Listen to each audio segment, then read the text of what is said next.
humanidad del porvenir. Pero hasta ahora, hasta hoy, formo parte de quienes pensamos que ni una república, ni una libertad, ni una democracia, aunque sí una esperanza. Compañero.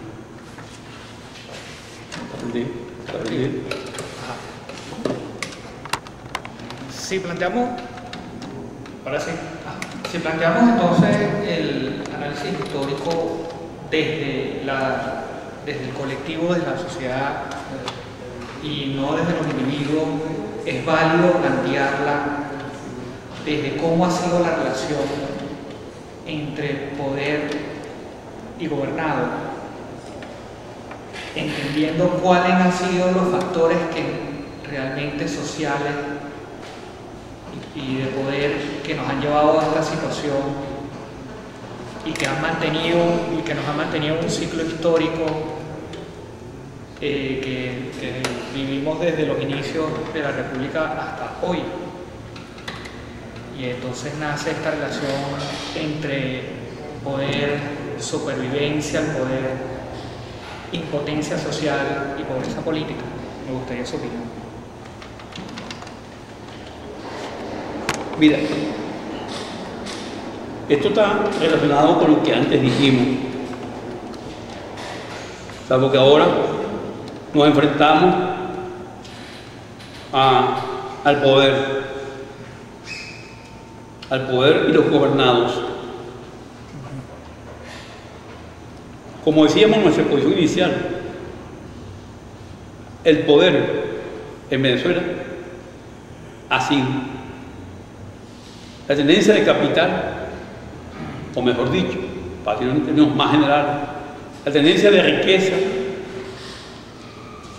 que está acompañada de poder. Poder que se convierte en mando y en gobierno. Aquí, esa relación, poder, gobernado, riqueza, gobernada, está establecida por lo menos, desde 1492. Se supuso, se pensó que en 1810-11 tomaba otro camino distinto el poder con respecto a la riqueza. No.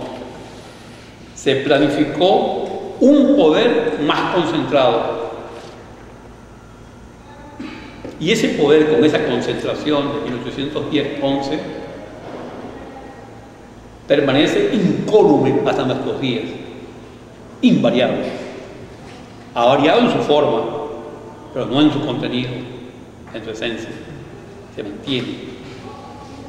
mantiene. El poder que estamos viendo en el día de hoy, 8 de julio, este 8 de julio, es el poder de 1810-11. Aquí tenemos el día de hoy la representación del poder, del mando poder de los blancos criollos, que hoy se llama una estructura política que hasta nombre y apellido se le pone a esa cúpula dirigencial gubernamental que representa hoy ese pasado de ese poder, ese mando poder de 1810-11, que dirigen su independencia para garantizar, armonizar, profundizar e impulsar su poder, que es el poder que se va a consolidar en 1830, aunque como decíamos en nuestra intervención, para dividirse en cada una de las parcelas que se fueron marcando en el proceso llamado independentista, porque no hubo la expresión de una riqueza única, sino diferentes fracciones, y esas fracciones fueron creando las diferentes Venezuelas. De allí fundamentalmente y eso interesa mucho recordarlo, hay la lucha por esto que se llama la federación. La federación, señores, es la mayor evidencia de la existencia de las grandes desigualdades y los grandes enfrentamientos, porque la federación significa vamos a buscar el cuidado, el mantenimiento de las diferentes propiedades, los diferentes dominios, y esa federación se opone a todo poder central, que debería ser un poder unitario. Si fuese verdad que en algún momento hay unidad y lealtad, bástase con un poder, pero como no hay tal unidad ni tal lealtad, es necesario la multiplicidad de poderes para que cada quien tenga su fracción de poder. Ese es el tal federalismo, esa es la federación. Ahora date cuenta tú cómo a esa lucha que llamaron federación lanzaron a todo el colectivo de los años 40 y los años 50 y hasta los años 60. ¿Cómo han lanzado el colectivo a lo largo del periodo histórico venezolano? A buscar un poder, a luchar por un poder que no le pertenece, Que nunca va a tocar. que no va a tocar ni le va a tocar para nada. Y eso es lo importante. Mañana vamos.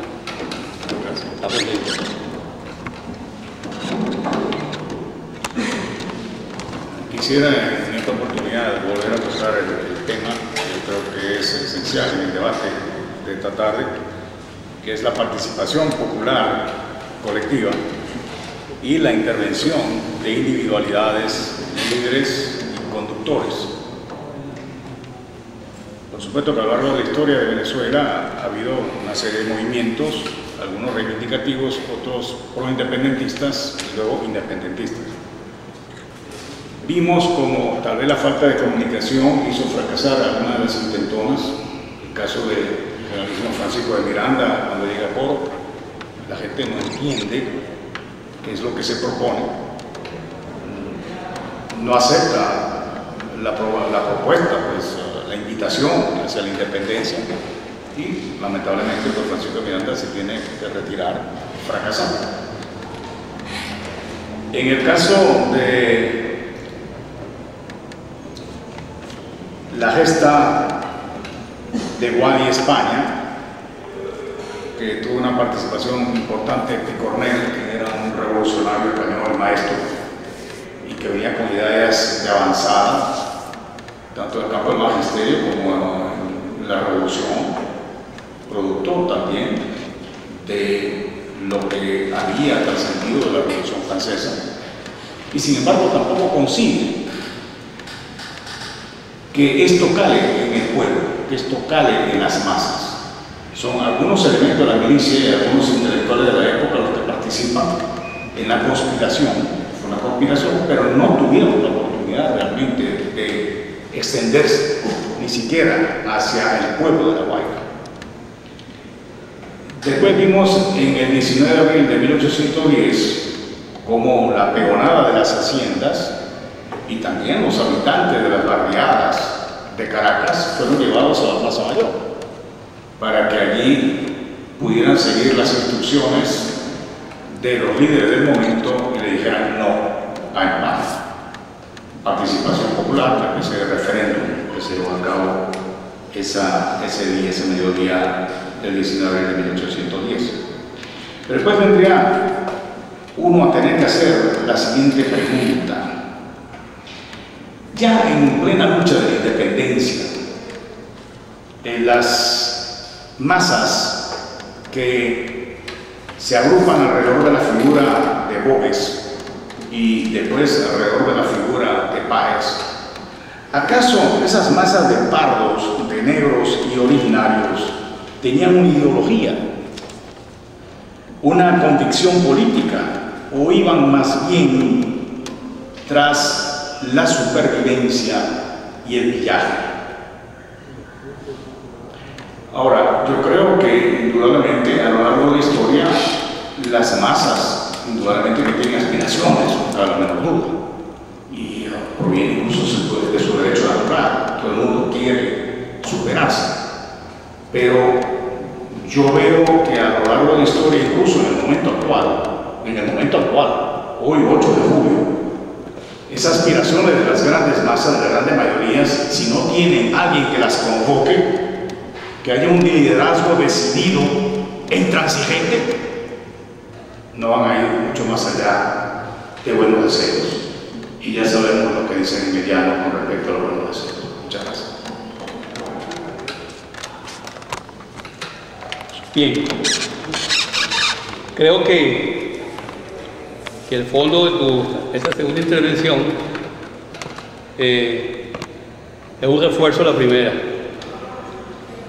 y tu conclusión es muy clara: la necesidad del liderazgo,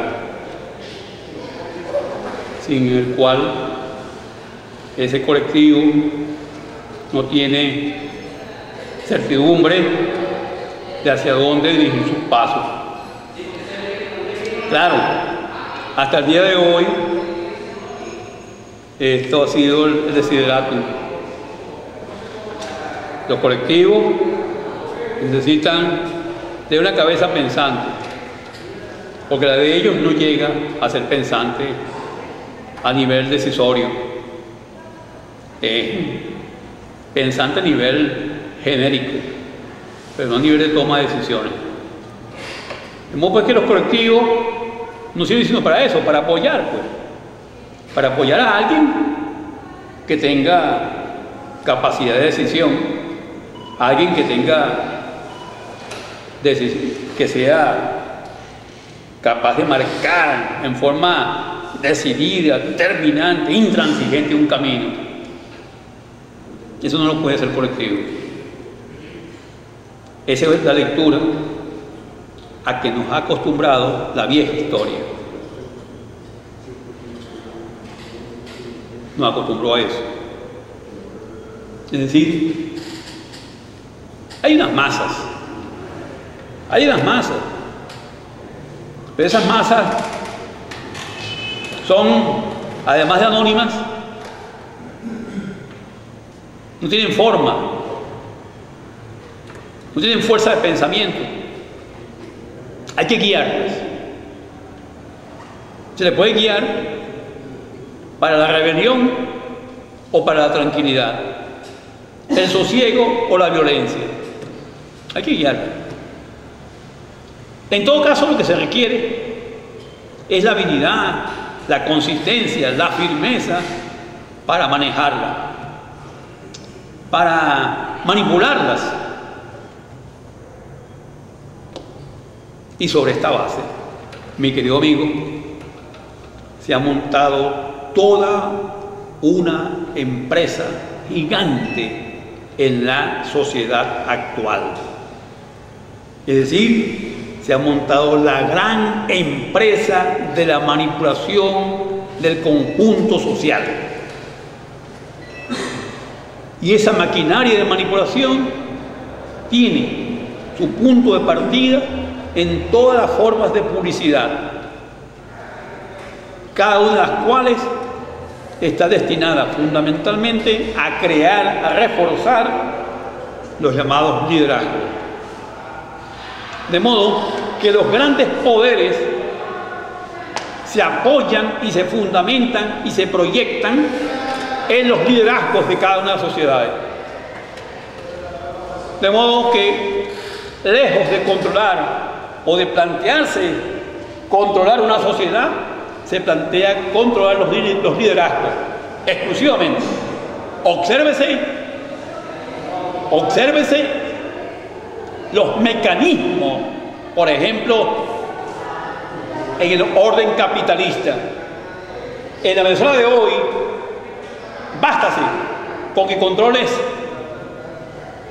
iba a decir 2.000, pero creo que es una exageración, con que controles 200 personas, 200 líderes, o así llamados, 200,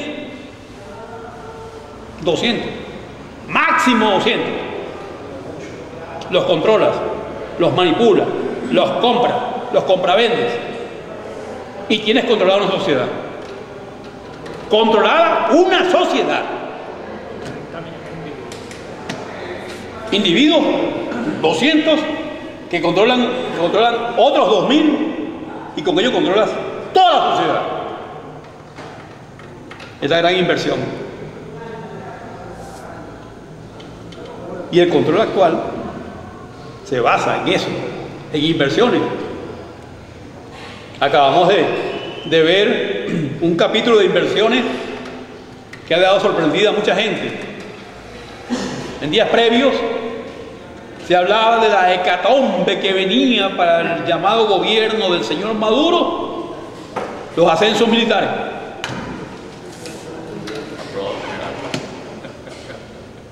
Materialmente cayó Maduro.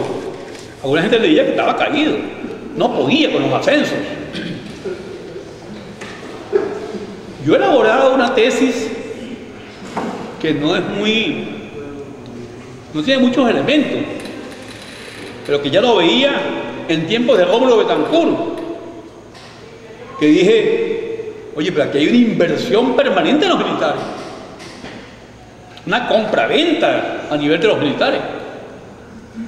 Eso lo hemos visto en cualquier momento de esta llamada democracia, y lo acabamos de ver en estos ascensos. Cuando vino la gran sorpresa, todo el alto mando militar fuera. ¿Qué es esto? ¿Pero cómo es esto? Y todo el mundo contento y feliz. Ayer empezó el hombre a decir, usted va para esta embajada, usted va para este puesto, usted va para esta empresa. Todos están empleados. Todos están metidos en donde hay. Entonces, quiere decir que el señor Maduro tiene muy claro el ejercicio de la compra de liderazgos, que es ya una ley establecida en este orden social. Controlas los liderazgos y controlas toda la sociedad. Pues bien, esto ha sido lo permanente. Esto ha sido lo que está establecido en este orden histórico. ¿Qué es lo que nosotros estamos proponiendo? ¿Qué es lo que estamos evidenciando en este curso? Estamos evidenciando, mi querido amigo, que en diferentes momentos prevalece justamente eso, el líder, y que los colectivos, llámese en la llamada independencia o en la llamada guerra federal, o en cualquier dictadura, en cualquier democracia o en cualquier revolución, el colectivo es un contexto manejado y vuelto a manejar. ¿En qué es lo que pensamos? Que ese colectivo tiene que rescatar, manifestar, poner a valer su entidad creadora, su entidad pensamental, su condición de agente de la historia, su condición de actor principal de un tiempo. No que voy a esperar la orden, colectivamente vamos a esperar la orden del líder, sino que vamos a crear los liderazgos horizontales, múltiples liderazgos. Vamos a forjar otra mentalidad. Solo forjando otra mentalidad de esa multiplicidad de liderazgos horizontales, podremos pensar en otra sociedad, en otra historia. De no ser así, estaremos periódicamente haciendo el registro de la misma historia. No podemos.